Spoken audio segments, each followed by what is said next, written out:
जो लोग JEE mains और एडवांस की प्रिपरेशन करते हैं उन्हें ऐसे बताया जाता है कि थ्योरी को एकदम डेप्थ में पढ़ना ज़्यादा ज़रूरी है।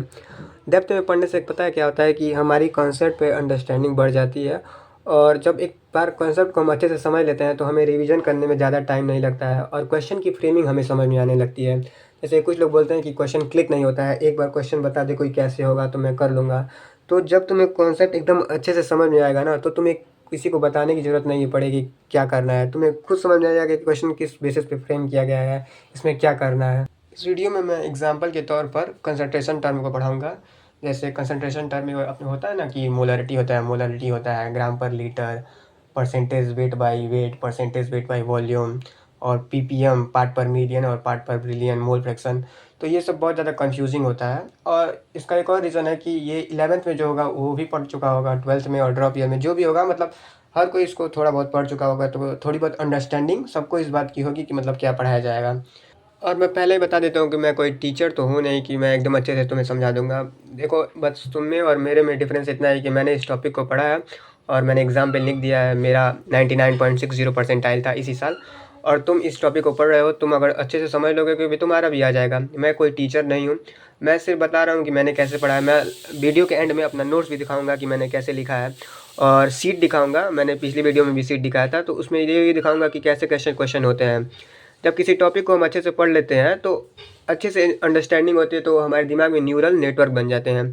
और जब हम क्वेश्चन उसमें सॉल्व करते हैं तो वो सारे नेटवर्क्स एक्टिव होते हैं, तो एकदम अच्छे से वो किसी चीज़ को समझ में आ जाता है हमें। तो देखो, सबसे पहले मुझे इतना पता है, जैसे कोई ऐसे मत सोचो कि ये होता है ये होता है।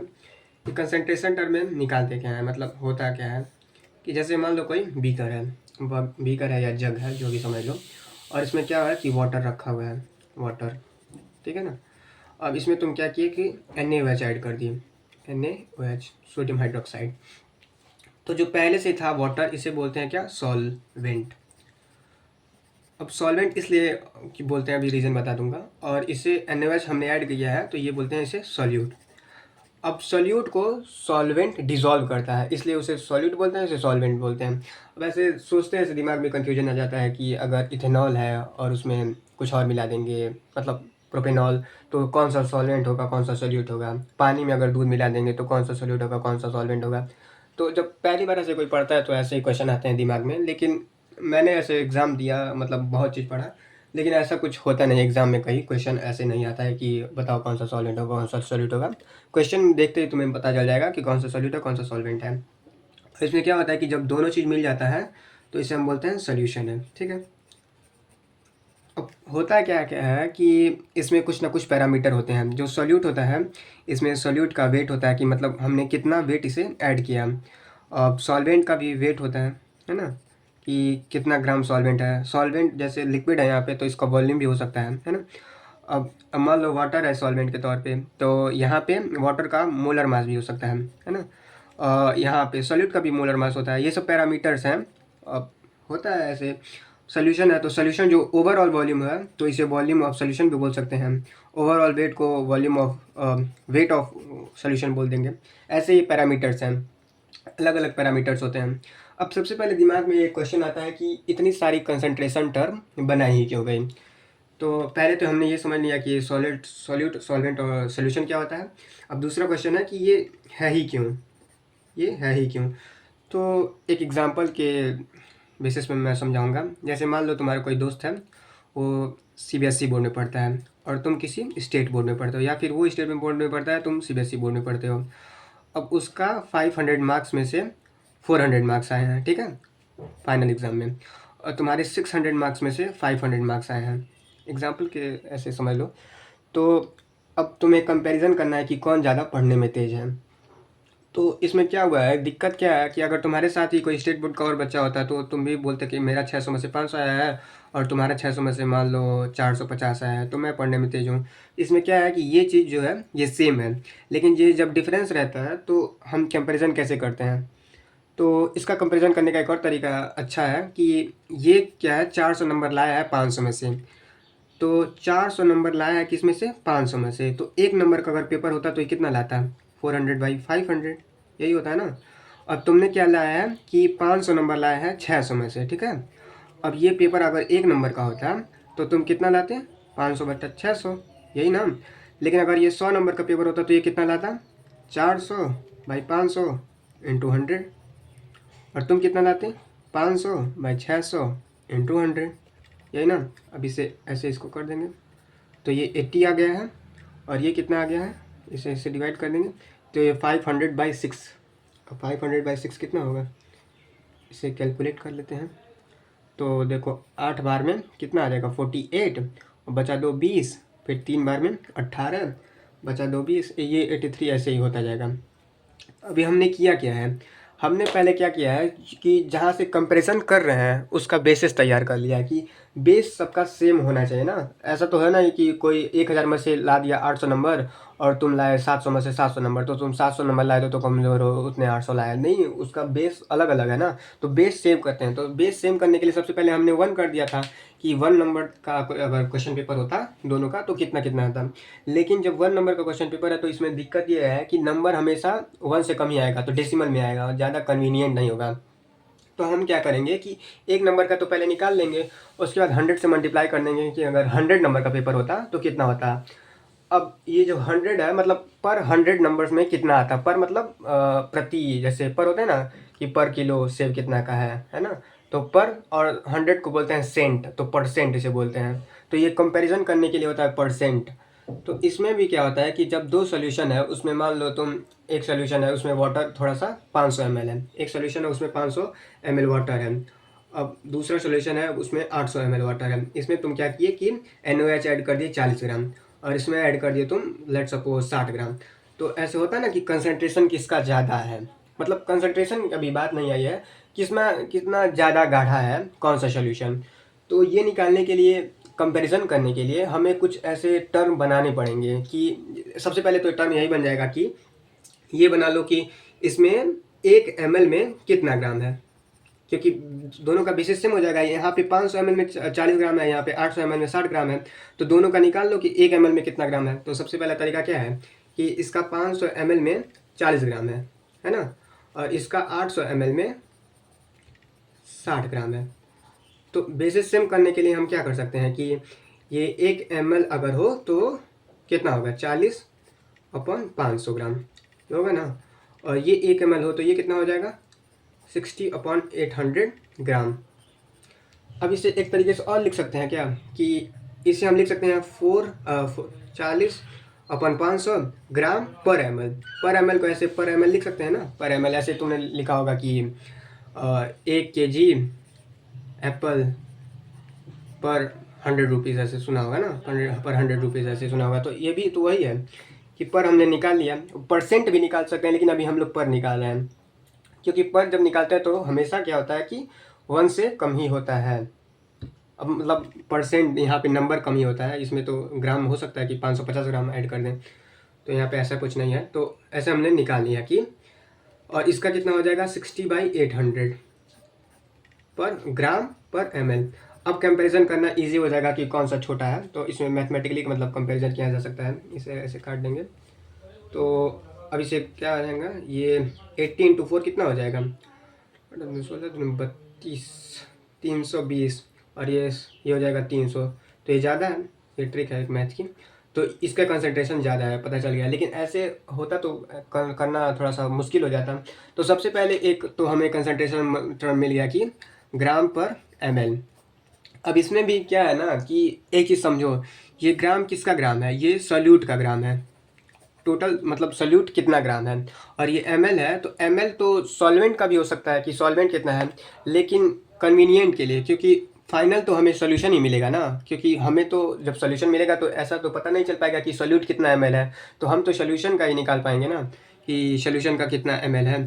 तो पहला तो कंसंट्रेशन टर्म इस बेसिस पे तुमको समझ में आएगा कि पहला ये हो गया कि ग्राम पर ml, कि एक उसमें क्या होता है कि किसी भी सॉल्यूशन में कितना ग्राम सॉल्यूट है और टोटल सॉल्यूशन का कितना वॉल्यूम है, ग्राम पर ml। अब ये ग्राम पर ml से ग्राम पर लीटर भी निकाल सकते हैं। अब लीटर क्यों, क्योंकि मान लो कि कोई बहुत ज़्यादा, जैसे अब मतलब इसमें 500 ml में तुम बोल दिया कि इतना मिला दिए, लेकिन कुछ कुछ ऐसा होता है ना, जैसे केमिकल में तुमने देखा होगा कि बहुत ज़्यादा उसमें 10 लीटर का है, उसमें 2 ml मिला दिए, तो वहाँ पे ml नहीं हो जाता, कन्वीनियंट ज़्यादा नहीं होगा, तो हम लीटर कर लेंगे उसको। ये मतलब अंडरस्टैंडिंग के ऊपर है अपने, मतलब कौन सा ज़्यादा कन्वीनियंट है। कोई बहुत ज़्यादा बाल्टी है, उसमें कुछ सामान रखा है, उसमें तुम थोड़ा सा मिला रहे हो कलर, जैसे होता है ना कि कलर हम लोग करते हैं तो उसमें थोड़ा सा मिलाते हैं, तो उसमें ग्राम पर लीटर यूज हो जाएगा, तो उससे कंपैरिजन करना ईजी हो जाएगा। तो दो तो एकदम समझ में ये आ जाएगा कि ग्राम पर एमएल और ग्राम पर लीटर क्या होता है। अब ये ग्राम क्या है, जो वेट है, ये क्या है कि सॉल्यूट का वेट है, और एमएल क्या है, ये सोल्यूशन की वॉल्यूम है। तो इससे लिख सकते हैं ना। अब देखो, तो ये तो हो गया। अब एक तरीका और है कि ग्राम पर एमएल है, तो ग्राम पर एमएल निकाल लेते हैं हम, तो ये निकलता है कि 1 ml में कितना ग्राम सोल्यूट था, 1 ml सोल्यूशन में कितना ग्राम सोल्यूशन था। अगर इसे 100 से मल्टीप्लाई कर देंगे तो ये 100 ml में 100 ml सोल्यूशन में कितना ग्राम सोल्यूट है ये बता देगा, ठीक है ना। तो इसे क्या बोल सकते हैं, परसेंटेज, परसेंटेज निकाल देंगे, परसेंटेज ग्राम पर एमएल। तो ऐसे ही होता है। तो दो तीन तो हमें समझ में आ गया, ग्राम पर एमएल क्या होता है, परसेंटेज ग्राम पर एमएल होता है। और ग्राम पर एमएल को इसे बोलते हैं परसेंटेज वेट बाय वॉल्यूम, इसे परसेंटेज वेट बाय वॉल्यूम बोलते हैं, क्योंकि एक वॉल्यूम जैसे 100 ml में 100 ml में कितना ग्राम सॉल्यूट है, 100 ml में कितना ग्राम सॉल्यूट है, इसे परसेंटेज वेट बाय वॉल्यूम बोलते हैं। अब यहाँ पे 500 है, तो 500 ml सोल्यूशन में 40 ग्राम सॉल्यूट है, तो हम क्या वैसे निकाल देंगे कि 1 ml सोल्यूशन में कितना ग्राम सॉल्यूट है, उसके बाद निकाल देंगे कि 100 ml सोल्यूशन में कितना ग्राम सॉल्यूट है, तो उसे क्या बोल देंगे, परसेंट। मतलब हर एक 100 ml ग्राम में, हर एक 100 ml सोल्यूशन में कितना ग्राम सॉल्यूट है। तो तीन तो हमें समझ में आ गया। तो अभी तक हमें ये समझ में आ गया है कि कोई अगर इसमें सोल्यूशन है, ठीक है, और इसमें सोल्यूशन में तो दो ही चीज़ होता है, एक तो होता है सॉल्यूट और इसमें होता है सॉल्वेंट। तो पहले हमने क्या निकाल लिया है कि gram of solute by volume of solution. तो और इसे क्या बोलते हैं, इसे ग्राम पर एमएल। और ये याद रखना कि ये सोल्यूशन का वॉल्यूम है, ग्राम पर एमएल। अब इसे बोल सकते हैं परसेंटेज वेट बाय वॉल्यूम।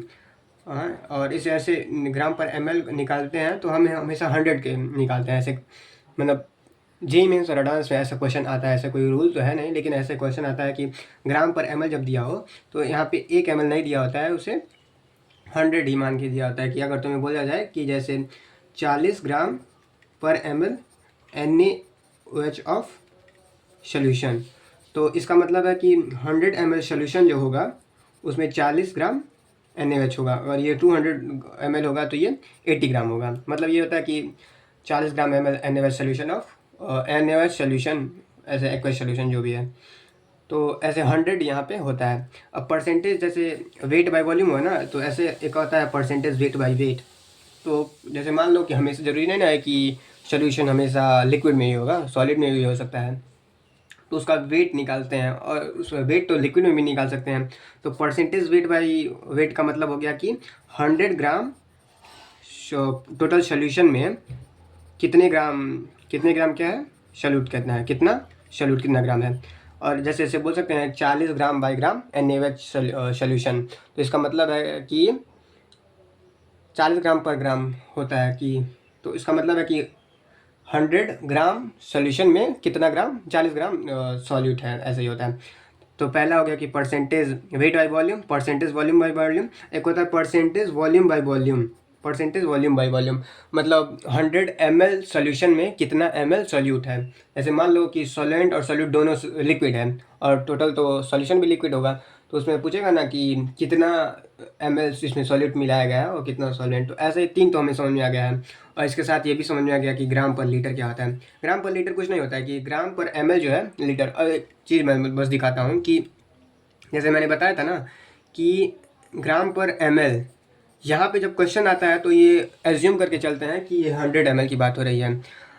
अब मान लो 100 ml में जितना भी x ग्राम मान लो है, तो 10 मतलब 1000 ml में 10x ग्राम होगा, है ना, 10x ग्राम होगा। और 1000 ml को ही क्या लिखेंगे, 1 लीटर यानी कि 10x ग्राम होगा। तो एक चीज़ तो तुम्हें समझ में आ रही है कि 100 ml में जितना ग्राम सॉल्यूट होगा, 100 ml सोल्यूशन में जितना ग्राम सॉल्यूट होगा, 1000 मतलब 1 लीटर में उसका 10 टाइम्स होगा। तो इसे लिख सकते हैं ना कि अगर कोई मान लो कोई सोल्यूशन है, उसे लिख सकते हैं x ग्राम पर ml है, x ग्राम पर ml लिखा हुआ है परसेंटेज वेट बाई वॉल्यूम के हिसाब से। तो इसे लिख सकते हैं कि 10x हो जाएगा ना ग्राम पर लीटर में, ये फॉर्मूला होता है कि ग्राम पर लीटर में अगर किसी को कन्वर्ट करना है तो 10 से मल्टीप्लाई करो। अब यहाँ पे पर ml है तो इसमें लग रहा है कि 1 ml की बात हो रही है, मुझे भी ऐसा लगता है, लेकिन अब पता नहीं क्यों कि इसे 100 ml में बोला जाता है। अब जो क्वेश्चन आता है तो मैं वही बता रहा हूँ कि जब पर ग्राम पर ml बोला जाए ना तो ऐसे ही होता है। लेकिन मुझे लग रहा है कि अब ज़्यादातर जगह ऐसे होता है कि ग्राम पर ml ना देने की बजाय ऐसे लिखते हैं कि 10% वेट बाई वेट, या फिर 40% wait by wait, 40% wait by volume. जब ऐसे लिखा हो ना कि 40% वेट बाई वॉल्यूम, तो इसका मतलब तुम समझ जाया करो कि लिखा है कि 100 ml सोल्यूशन में 40 ग्राम क्या है, सॉल्यूट है। ठीक है, percentage weight by weight, percentage weight by volume, percentage volume by volume. अब ग्राम पर लीटर तो समझ में आ रहा है कि 1 लीटर में कितना, 1 लीटर सोल्यूशन में कितना ग्राम है। अब इसी के साथ एक आता है कि पार्ट पर मिलियन। होता है क्या है कि जैसे मान लो एयर है तो एयर जैसे उसमें पीपीएम के पार्टिकल्स होते हैं, तो ऐसा तो है नहीं कि एयर में बहुत ज़्यादा पीपीएम के पार्टिकल्स हैं, बहुत ज़्यादा डेंसिटी नहीं होती है। मतलब होता क्या है कि बहुत ज़्यादा वॉल्यूम ले लेते हैं, जैसे 1 मिलियन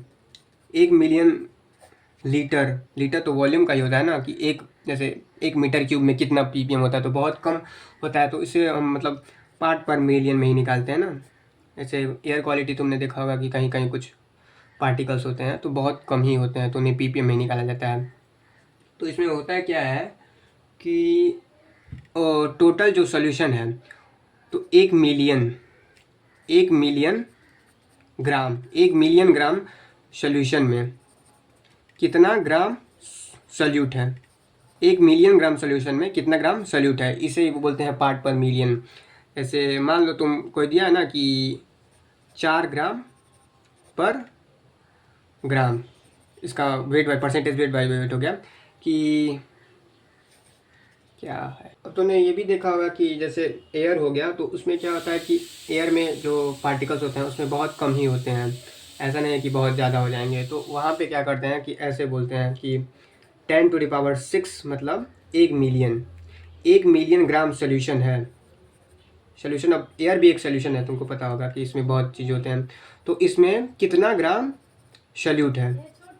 तो ऐसे होता है कि मतलब 10⁶ या 1 मिलियन सोल्यूशन में कितना ग्राम सोल्यूट है, तो इसे बोलते हैं part per million, part per million, ऐसा होता है ना। अब ये भी हो सकता है कि कहीं कहीं बहुत ज़्यादा मान लो हो गया सॉल्यूशन है, उसमें थोड़ा सा सॉल्यूट है, तो इसे बोल सकते हैं कि 10⁹।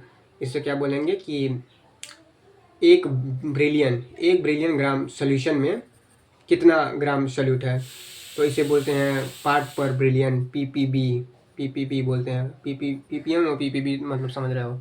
ये भी एक तरह से देखा जाए तो परसेंटेज वेट बाई वेट ही है। अब देखो परसेंटेज वेट बाई वेट का में क्या है कि 3-4 तरीके से हो सकता है। तो पहला क्या हो सकता है कि कितना ग्राम सॉल्यूट है, कितने ग्राम उसमें पर ग्राम सोल्यूशन में, और एक हो जाएगा कि कितना परसेंटेज वेट बाई वेट। तो परसेंटेज वेट बाई वेट में क्या हो जाएगा कि कितने ग्राम सोल्यूट है, कितने ग्राम सॉल्वेंट में, परसेंटेज ये 100 में हो जाएगा, 100 में हो जाएगा। ये तो कितना था कि 1 ग्राम में सोल्यूशन में, और इसमें हो जाएगा 100 ग्राम में। और ये कितना हो जाएगा 1 मिलियन में, एक पीपीएम क्या हो जाएगा 1 मिलियन में, और पीपीबी क्या हो जाएगा 1 ब्रिलियन में। मतलब ये देखो पता है क्या है कि जैसे हम लोग स्केल होता है कि छोटी चीज़ है तो ऐसे सेंटीमीटर में मेज़र करते हैं, थोड़ा सा बड़ा है तो मीटर में। अब यहाँ से चांद की दूरी मेज़र करना है तो लाइट ईयर में नहीं, यहाँ से किलोमीटर में करेंगे। लेकिन मान लो कोई स्टार है बहुत दूर, तो इसे लाइट ईयर में मेज़र करेंगे, तो ऐसे कन्वीनियंट होता है। मान लो स्टार की डिस्टेंस तुम मेज़र करने लगो सेंटीमीटर में, मिलीमीटर में, तो सही नहीं लगेगा। मतलब ऐसे हम बताते हैं ना कि ये 140 लाइट ईयर दूर है, ऐसे ही। अब देखो इसको कन्वर्ट करने का तरीका भी है। जैसे हम ऐसे निकाल लेते हैं ना कि मान लो कि 1 ग्राम सोल्यूशन में कितने ग्राम सोल्यूट है, तो जाहिर सी बात है कि 1 ग्राम सोल्यूशन में 0 मतलब 1 से तो कम ही होगा सोल्यूट। तो पहला क्या हो जाएगा कि 1 ग्राम पर ग्राम। थोड़ा सा दिखने में अजीब लग रहा है, ऐसा कुछ होता नहीं है, मतलब समझने के लिए है कि यहीं से शुरू हुआ है। अब इसको हटा दिया गया है, बाकी सबको रख दिया है, तो कुछ समझ में नहीं आता है। तो ये ग्राम पर ग्राम क्या होगा कि 1 ग्राम सोल्यूशन में कितने ग्राम सोल्यूट है, ठीक है, ग्राम पर ग्राम होगा। और इसे जब 100 से मल्टीप्लाई कर देंगे तो क्या हो जाएगा percentage weight by weight. Percentage weight by wait मतलब समझ में आ रहा है ना कि 100 ग्राम सोल्यूशन में कितने ग्राम वो है सोल्यूट है। अब इसे मान लो तुम, तो इसे 100 से मल्टीप्लाई करना है। अब जब पीपीएम निकाल रहे हो तो उसमें 1 मिलियन सोल्यूशन होता है ना, कि 1 मिलियन ग्राम में, तो 10⁶ से मल्टीप्लाई करना होता है। तो अगर इससे करना है तो 10⁶ से करना है, लेकिन अगर इससे करना है तो ये ऑलरेडी 100 से मल्टीप्लाई है, तो इससे कितना 10⁴ से मल्टीप्लाई करोगे तो पीपीएम निकल जाएगा। ऐसे होता है ना कि यहाँ पे क्या है कि 100 ग्राम सोल्यूशन है, और यहाँ पे क्या है कि 1 मिलियन यानी कि 10⁶ मिलियन और 10⁶ ग्राम सोल्यूशन है, ठीक है ना। तो यहाँ पे 10⁴ से ही होगा, और यहाँ से करने के लिए 10⁻³ से मल्टीप्लाई होगा, तो 1 बिलियन हो जाएगा ना, 1 बिलियन हो जाएगा। तो और लेकिन यहाँ से जब करना होगा कि 1 ग्राम सोल्यूशन से अगर तुम्हें 10 यहाँ तक बिलियन तक ले जाना है तो 10⁹ से मल्टीप्लाई करना पड़ेगा। तो हमने अभी तक तो पढ़ लिया है कि percentage weight by weight, percentage weight by volume, percentage volume by volume, gram per litre, ppm और पीपीवी।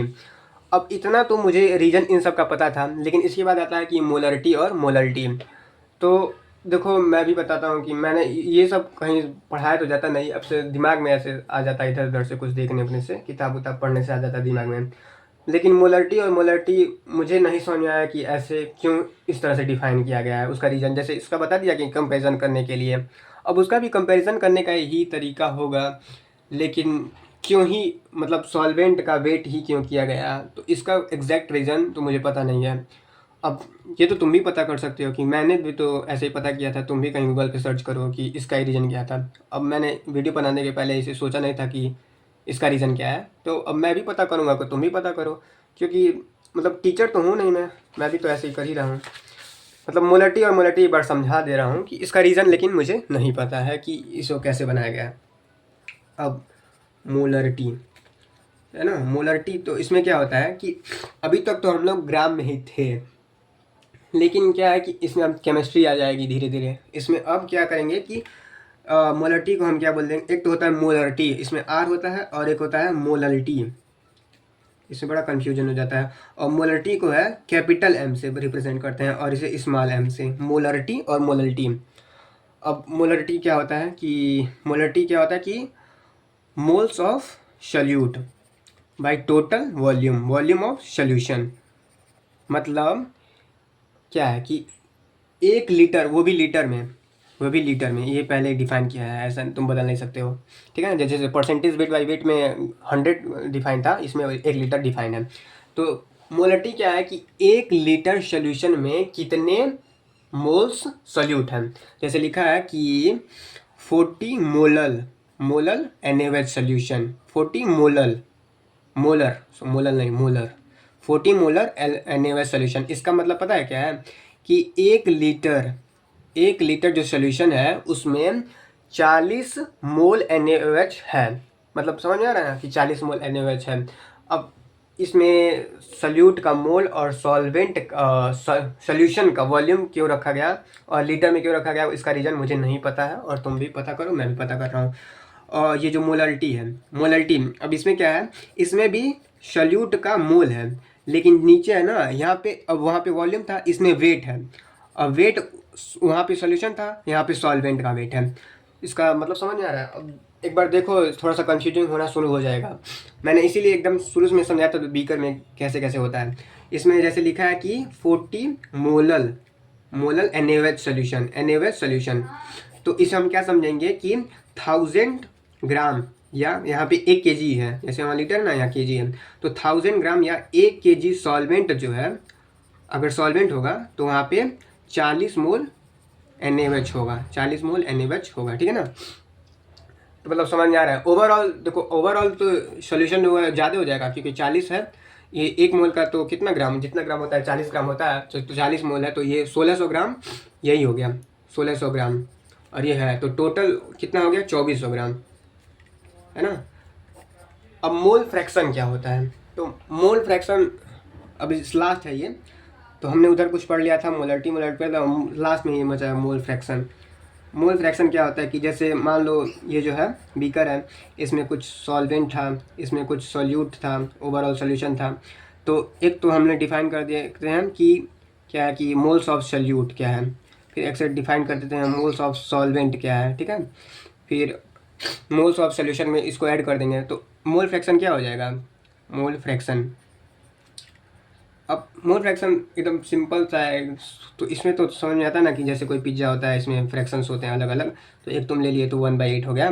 तो मोल फ्रैक्शन ऑफ सल्यूट मतलब टोटल, एक तो ये हो जाएगा कि हम मोल फ्रैक्शन ऑफ सोल्यूशन कैसे निकालेंगे, मोल ऑफ सल्यूट और सोल्यूशन का, सोल्यूशन में कितने मोल है तो दोनों को ऐड कर देंगे कि सल्यूट के कितने मोल हैं और प्लस सॉल्वेंट के कितने मोल हैं, ऐड कर देंगे। अब जब हमें निकालना है कि कितना फ्रैक्शन है तो हम यहाँ पे क्या कर देंगे कि मोल्स ऑफ सल्यूट कितना है, सल्यूट कितना है, फिर moles of solute plus moles of solvent, तो निकल गया इसका मोल फ्रैक्शन सॉल्वेंट। अब सॉल्वेंट का जब निकालना है तो इसे ऊपर रख देंगे मोल्स ऑफ सॉल्वेंट और यहाँ पे moles of solute plus moles of solvent, और इसे मतलब ये ऐड करने का मतलब है कि ये मोल्स ऑफ टोटल सोल्यूशन है ना, मतलब मोल फ्रैक्शन है। अब मोल फ्रैक्शन तो मोल परसेंटेज भी निकाल सकते हैं, इसे 100 से मल्टीप्लाई कर देंगे।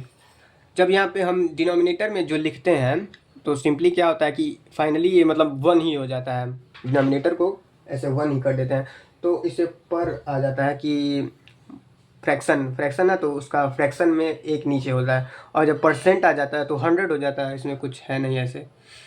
तो ऐसे कंसंट्रेशन टर्म सारा समझ में आ गया।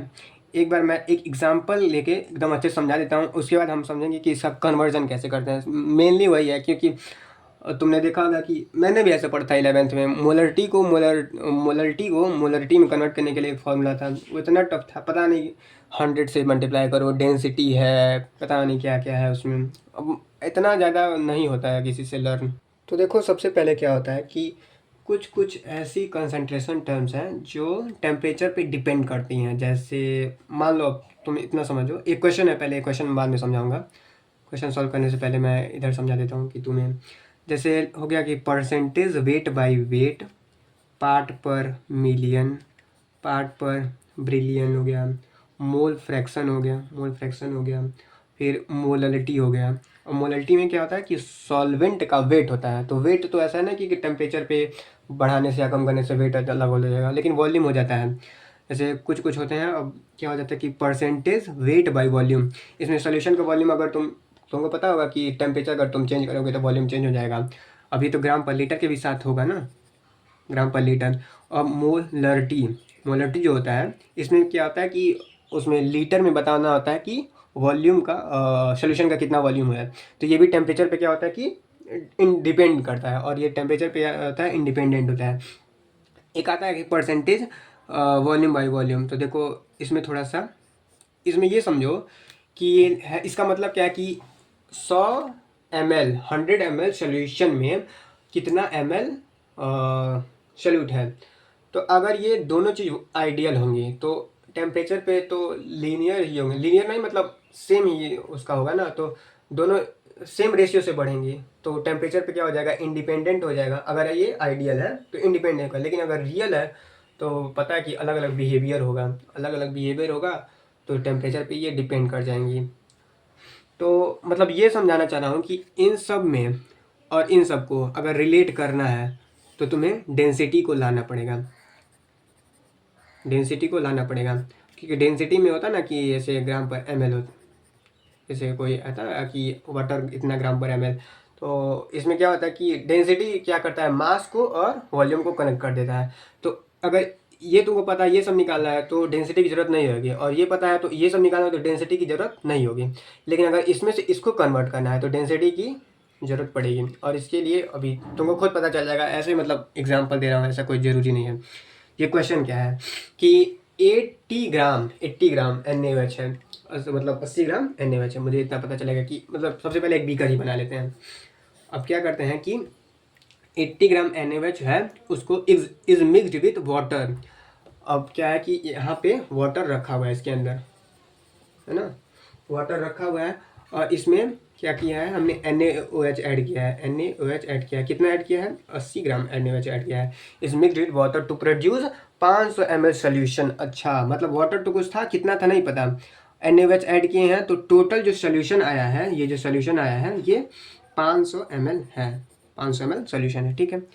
Given density of solution is equal to 1.2 gram per ml, मतलब डेंसिटी जो है, मतलब यहाँ पे वॉल्यूम ऑफ क्या दिया है सोल्यूशन, ये 500 ml है, तो इसे लिख सकते हैं ना कि 0.5 लीटर। और डेंसिटी इसकी कितनी दी है, 1.2 ग्राम पर ml। मतलब डेंसिटी का क्या मतलब हो गया कि 1 ml सोल्यूशन लोगे तो उसका वेट कितना होगा, 1.2 ग्राम होगा, है ना। अगर 500 ml सोल्यूशन लोगे तब कितना हो जाएगा, तो 500 इंटू 1.2 यानी कि 600 ग्राम। अब ऐसे एक एक चीज़ हम पैरामीटर लिख से जाते हैं कि सोल्यूशन का वॉल्यूम क्या है, वॉल्यूम ऑफ सोल्यूशन, तो ये कितना था, 500 ml। ऐसे जब क्वेश्चन आए ना तो मतलब शुरू में ऐसे जब एक बार तुम ऐसे करने लगोगे तो तुरंत तुमको समझ में आ जाएगा क्या निकालना है। जैसे इसमें मैं लिख दिया कि फाइंड ऑल कंसंट्रेशन टर्म, तो शुरू में ऐसे ही तुमको करना है, एक बार तुम्हें समझ में आ जाएगा तो हो जाएगा। और वेट तुम निकालिए, इसके डेंसिटी से वेट निकाल लिए कि वेट ऑफ सोल्यूशन कितना था, ये 600 ग्राम निकाल लिए तुम। अब यहाँ तो ये दिया था ना कि वेट ऑफ सल्यूट, तो वेट ऑफ सल्यूट कितना दिया था, 80 ग्राम। अब तुम्हें एक चीज़ और पता होगा कि ये NaOH है, तो NaOH का मोलर मास कितना होता है कि 40 ग्राम पर मोल, 40 ग्राम पर मोल ये होता है ना। 30 तो सोडियम का, 16 ऑक्सीजन का और 1 हाइड्रोजन का।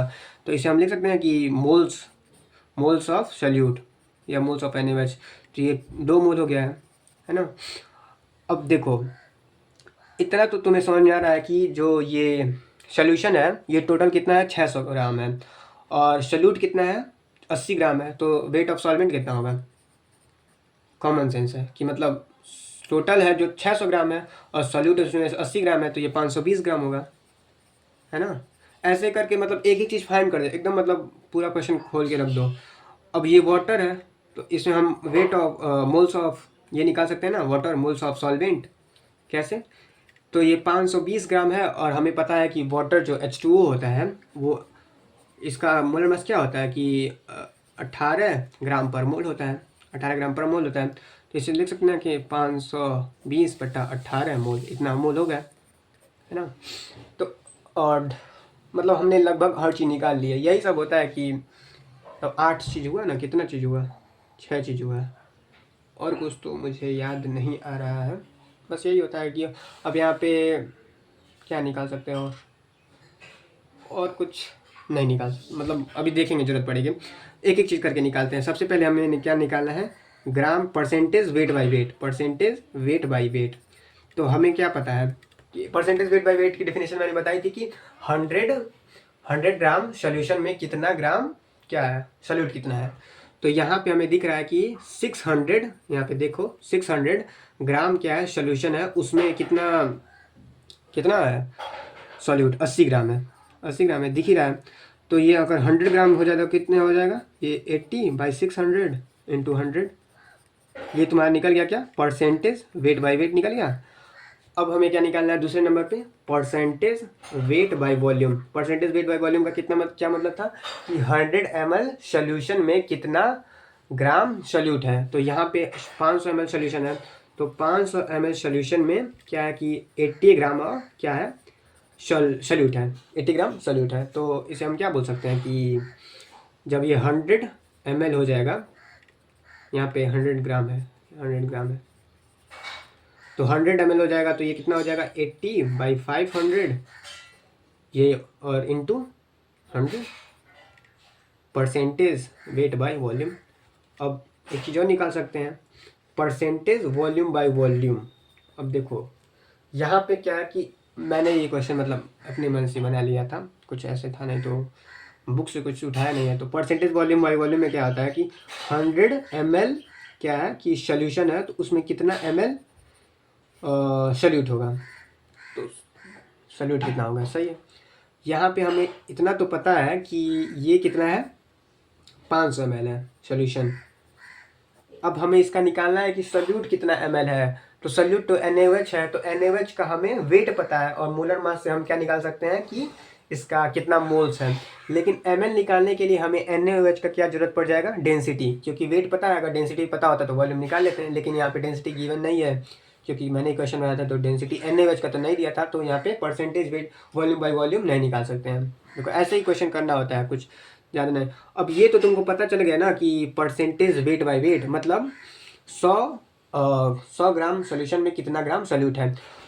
तो इससे अगर तुम 10⁴ से मल्टीप्लाई कर दोगे तो पार्ट पर मिलियन निकल जाएगा, और 10⁶ से मल्टीप्लाई कर दोगे 7 से तो पार्ट पर ब्रिलियन निकल जाएगा। देखो मिलियन तो होता है 10⁶, और 10⁹ मतलब बिलियन होता है, लेकिन ये 100 ऑलरेडी था ना, 100 में, तो इसलिए 10⁴ से यहाँ किया 10⁻7 से, तो इसमें तो समझ आ गया कि पार्ट पर मिलियन क्या हो गया, पार्ट पर ब्रिलियन क्या हो गया। अब तुम देखो यहाँ पे मोल्स ऑफ सॉल्यूट दिया है, मोल्स ऑफ सॉल्वेंट दिया है, और मोल्स ऑफ सोल्यूशन निकाल लोगे तुम ऐड करके, तो मोल फ्रैक्शन भी निकाल लोगे कि मोल फ्रैक्शन ऑफ सॉल्यूट कितना हो जाएगा। मोल फ्रैक्शन ऑफ मान लो सॉल्यूट निकालना है, तो इसे 2 तो था, और सोल्यूशन का कितना हो जाएगा, 2 तो इसका ही हो जाएगा, और 520/18। अब जो सॉल्वेंट का निकालना होगा, सॉल्वेंट का, तो ऐसे 520/18 इसका था, दिखाया ना 520/18, हाँ, और 2 तो इसका ही था, और यहाँ पे सोल्यूशन का लिख देंगे 520/18 मोल फ्रैक्शन। और मोलरिटी कैसे निकालेंगे, तो देखो यहाँ पे मोलरिटी, जैसे हम पहले मोलरिटी निकालते हैं, तो मोल्स ऑफ कितना है, सॉल्यूट कितना है, 2 मोल है। अब यहाँ पे वॉल्यूम ऑफ सॉल्यूशन लिखना है, और उसको लीटर में, तो 500 ml है, तो लीटर में कितना लगेगा, 0.5 हो जाएगा। अब इसे दोनों तरफ 2 से मल्टीप्लाई कर देंगे अगर, तो ये 4 हो जाएगा, 4/1 मतलब 4 मोलर सॉल्यूशन है। अब मोलरिटी निकालते हैं, तो मोलरिटी कितना है कि मोल्स ऑफ सॉल्यूट, ये भी 2 है। अब हम आप यहाँ क्या निकालते हैं, वेट ऑफ सॉल्वेंट, तो 520 ग्राम दिया है, लेकिन 520 ग्राम, जैसे ये 2/520 हो गया, लेकिन ये ग्राम में है, तो वेट निकालने के लिए इसे 1000 मल्टीप्लाई करना, डिवाइड करना पड़ेगा, तो इससे बढ़िया ऊपर कर देते हैं, बस समझने के लिए। यहाँ पे ये समझ आ गया ना, ये क्या हो गया, मोलरिटी। तो ऐसे क्या करते हैं कि जब क्वेश्चन आए, शुरू से मैं तुम्हें नई टॉपिक समझ आ रहा है, तो जो भी क्वेश्चन दिखे उसमें सारा पैरामीटर्स ऐसे निकाल लो और कर लो। लेकिन एक और इसका बेस्ट मेथड है कि कन्वर्जन के लिए, जैसे तुम्हें अगर कोई दिया है कि मोलरिटी दे दिया है और मोलरिटी निकालना है, तो कन्वर्जन के लिए कौन कौन से ऐसे पैरामीटर्स है जिसको एकदम अगर तुम फाइंड कर लेते हो तो लगभग तुम हर चीज़ निकाल लोगे। 4 पैरामीटर तुम अगर फाइंड कर लो तो तुम क्वेश्चन सॉल्व कर लोगे। तो मैं वो बता दे रहा हूँ, 4 पैरामीटर, ये मैंने उन्हीं से सीखा था, मतलब टीचर से, एक सर से। तो पहला पैरामीटर हो गया कि वेट ऑफ सॉल्वेंट, दूसरा हो गया वेट ऑफ सॉल्यूट, तीसरा हो गया वेट ऑफ सॉल्यूशन, और चौथा हो गया वॉल्यूम ऑफ सॉल्यूशन। अगर तुम ये 4 चीज़ें निकाल लेते हो, किसी भी क्वेश्चन में तुमको अगर दिया है ना कन्वर्जन करने के लिए, तो सबसे पहले ये तुम 4 चीज़ें निकाल लो, उसके बाद तुम कुछ भी निकाल सकते हो। मोलरिटी ये नहीं कि फार्मूला कुछ नहीं लगाना है, इसका एक क्वेश्चन मैं तुम्हें मतलब एग्जाम्पल में दिखा दे रहा हूँ कि कैसे करते हैं। तो देखो मैंने यहाँ पे क्वेश्चन नोट कर लिया है कि density of 5 molar HF solution was found to be 1.5 gram per ml, find all concentration term. तो देखो सबसे पहले ऐसे क्वेश्चन आता है ना, तो मतलब यहाँ पे मोलरिटी दिया है, तो मोलरिटी भी निकालना होगा, हर चीज़ निकालना होगा। तो ऐसे इसको आराम से खुद, मतलब ये 5 क्या लिखा है, मतलब ये लिख रहा है कि 5 मोल HF मतलब 1 लीटर सोल्यूशन में है। 1 लीटर सोल्यूशन में क्या है, 1 लीटर सोल्यूशन में 5 मोल HF है, ठीक है ना, 5 मोल HF है। तो मैं इतना, और ये भी हम लिख सकते हैं कि ये 100 ml है, 100 ml लिख सकते हैं। और डेंसिटी जो है सोल्यूशन की दी है कि 1.5 ग्राम पर ml, तो डेंसिटी मतलब 1.5 ग्राम जो है सोल्यूशन होगा 1 ml के लिए। और यहाँ पे कितना 1000 ml है, तो इसे हम लिख सकते हैं ना कि 1500 ग्राम है, लिख सकते हैं। और एक चीज़ तुम यहाँ से देखो कि 5 मोल HF है। अब HF का मोलर मास क्या होगा, HF का मोलर मास क्या होगा, इसको मैं देख लेता हूँ। देखो ये जो HF है इसका मोलर मास कितना होता है, 20 होता है। तो 5 मोल HF है, तो हम इसे लिख सकते हैं ना कि 100 ग्राम HF है, ठीक है ना। तो 100 ग्राम HF है। तो यहाँ से एक एक चीज़ लिखना शुरू करो कि हमने क्या पता कर लिया कि वेट ऑफ कितना है, ये सॉल्यूट का कितना है 100 ग्राम, सॉल्वेंट का वेट कितना है ये 1500 ग्राम। अब सॉल्वेंट पता है, ये पता है, सॉल्यूट पता है और सॉल्यूशन पता है, तो ये तो पता चल जाएगा सब्ट्रैक्ट करके 1400 ग्राम, है ना। अब इसका वेट वॉल्यूम भी पता चल गया 1000 ml। अब तुम एक चीज़ देखोगे कि यहाँ पे 1000 ml कहीं दिया नहीं है, लेकिन ये जो कंसंट्रेशन टर्म है सारी ये रेशियोज़ होती हैं, तो इसमें तुम एग्जैक्ट वैल्यू निकाल लो, तो इसमें कोई दिक्कत नहीं है। क्योंकि मान लो दिया है ना कि पर यहाँ पे दिया 5 मोलर, तो 1000 ज़रूरी नहीं ना कि 1000 ml ही हो यहाँ पे हम, लेकिन अगर 1000 लिख लेते हैं, एक रेफरेंस बना लेते हैं, तो जो फाइनली अगर हमसे कोई कंसंट्रेशन टर्म ही पूछी गई होगी, तो मान लो अगर 5000 हुआ होता तो उसको भी कट के 1000 पे हम लोग लाते हैं। तो अगर कोई भी कंसंट्रेशन टर्म दी हो और कंसंट्रेशन टर्म पूछी हो तो हम एग्जैक्ट वैल्यू उसे मान सकते हैं। मतलब ये थोड़ा सा मैथ्स है इसमें कि अगर रेशियो दे के रेशियो पूछा है तो एग्जैक्ट वैल्यू मान लो उसे कोई ऐसे फाइंड नहीं करना है। तो हमने ऐसे 4 चीज़ निकाल लिया। अब इसमें 4 चीज़ निकाल लेना, तो अब हम लोग सब निकाल लेंगे, क्योंकि अब इसका मोलर मास तो पता ही होगा, तो मोल्स निकालना तो आसान ही है। तो परसेंटेज वेट बाई वेट कितना हो जाएगा, तो सबसे पहले हम क्या लिखेंगे, सॉल्यूट का वेट कितना है। सॉल्यूट का वेट कितना है 100 ग्राम। और सोल्यूशन का वेट कितना है, सोल्यूशन का वेट कितना है 1500 ग्राम, और इंटू 100 कर देंगे क्योंकि परसेंटेज है। अब दूसरा क्या था कि परसेंटेज वेट बाई वॉल्यूम। तो परसेंटेज वेट बाई वॉल्यूम है ना, तो ये 100 ग्राम है, वॉल्यूम इसका कितना था 1000 ml, और इंटू 100 कर देंगे percentage weight by volume. Percentage volume by volume नहीं निकाल पाएंगे क्योंकि एच एफ की डेंसिटी नहीं दी है, सोल्यूशन की डेंसिटी दी है, एच एफ की नहीं दी है। तीसरा तो नहीं निकाल पाएंगे। चौथा ग्राम पर लीटर। ग्राम पर लीटर तो क्या है कि परसेंटेज वेट बाई वेट है ना, ग्राम पर लीटर हम निकाल लेते हैं कि कितना ग्राम है, और कितना ग्राम है ये 100 ग्राम है ना सॉल्यूट, और सॉल्यूशन कितना लीटर है, 1 लीटर है, 1 लीटर है कि 1000 ml है तो 1 लीटर है, तो कितना हो गया ये 100 ही होगा, 100 हो गया ना। हाँ हो गया सही। पार्ट पर मिलियन निकाल लेते हैं, पार्ट पर मिलियन। तो पार्ट पर मिलियन में क्या ये जो है इसे 10⁴ से मल्टीप्लाई कर देंगे, और पार्ट पर बिलियन में क्या कर देंगे 10⁷ से मल्टीप्लाई कर देंगे। सातवां क्या है कि मोलरिटी, मोलरिटी निकाल लेते हैं पहले। मोलरिटी में इसका कितना मोल था 5 था ना, 5 मोल सॉल्यूट का, और सोल्यूशन का कितना वॉल्यूम था 1000 ml यानी कि 1 लीटर 5। ये तो 5 क्वेश्चन में ही दिया था लेकिन निकाल लिया। मोलरिटी निकाल लें, molarity M capital M small M, तो इसमें 5 ml था, और इसमें कितना था ये सॉल्वेंट कितना था 1400। और इसे 100 से डिवाइड करने के केजी में, इसलिए यहाँ से 100 से मल्टीप्लाई कर देते हैं, तो ये क्या निकल गया मोलरिटी। मतलब ये तुम समझ लो कि अगर ये तुम 4 फैक्टर्स पे ज़्यादा ध्यान दो, कौन कौन सा कि सॉल्यूट सॉल्वेंट और सोल्यूशन का क्या है कि वेट, और वॉल्यूम का फाइनल वॉल्यूम का फाइनल सॉल्यूशन का वॉल्यूम। अब फाइनल सॉल्यूशन का वॉल्यूम इससे डेंसिटी भी अगर तुम्हें पता है तो मतलब वही हो जाएगा ना कि तुम्हें सॉल्यूशन का वेट पता है और डेंसिटी पता है तो वॉल्यूम निकाल लोगे। तो इन्हीं 4 फैक्टर पे अब तुम निकाल लो। और तुम पता है क्या है कि जो सॉल्यूट दिया होता है तो उसका मोलर मास पता रहेगा तो मोल्स निकाल लोगे। तुम उन सब चीज़ों में मत दिमाग लगाओ। तुम्हें जब क्वेश्चन आ रहा है कोई भी कन्वर्जन करने के लिए, तो तुम उस मतलब क्वेश्चन से ये 4 चीज़ फाइंड करने की कोशिश करो, और ये 4 चीज़ जैसे ही तुम फाइंड कर लोगे उसके बाद तुम्हारा क्वेश्चन सॉल्व हो जाएगा, तुम किसी भी चीज़ को निकाल सकते हो। ये मेरे कंसंट्रेशन टर्म का नोट्स है। पहले इसमें बाइनरी सॉल्यूशन क्या है ये सब पढ़ाया गया था। अब देखो पिछली वीडियो में कुछ लोग बोले थे कि एक ही सर से वही पढ़ सकता है जो गॉड गिफ्टेड है, तो ऐसा नहीं है। जैसे कुछ लोग क्या करते हैं कि एक ही चीज़ को पढ़ाते हैं उस पर 10 क्वेश्चन कराने लगते हैं। तो ये इन्होंने क्या किया कि पहले देखो concentration term, percentage volume by volume ख़त्म, percentage volume weight by percentage weight by weight, फिर परसेंटेज वेट बाई वॉल्यूम, सारी कंसंट्रेशन टर्म एक ही साथ, percentage volume by volume, gram per litre, part per million, part per billion, फिर इसका molarity है, फिर मोलरिटी है, सारी कंसंट्रेशन टर्म एक साथ। और तुम किसी से भी पढ़ना तो वो एक पढ़ाते हैं फिर क्वेश्चन कराने लगते हैं।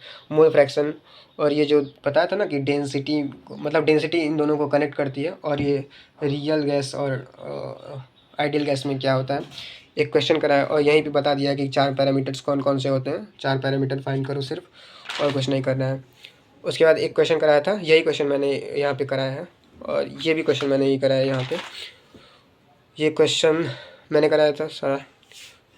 तो यहाँ पे कुछ गॉड गिफ्टेड वाली बात नहीं है। मतलब ऐसा क्या है ना कि सर जब पढ़ाते हैं, मैं ऐसे ही बस बता रहा हूँ, और मैंने 11th में पढ़ा था तो कहीं किसी और टीचर से, तो मुझे नहीं सही लग रहा था, तो मैंने 12th में इन्हीं से पढ़ा, और 12th में मैंने क्या किया 12th का पोर्शन इन्हीं से पढ़ा, और जब ड्रॉप ही लिया तो ड्रॉप में मैंने 11th का जो बचा हुआ पोर्शन था तो मैंने वही पढ़ा, क्योंकि ड्रॉप ईयर में 12th का नहीं पढ़ा था।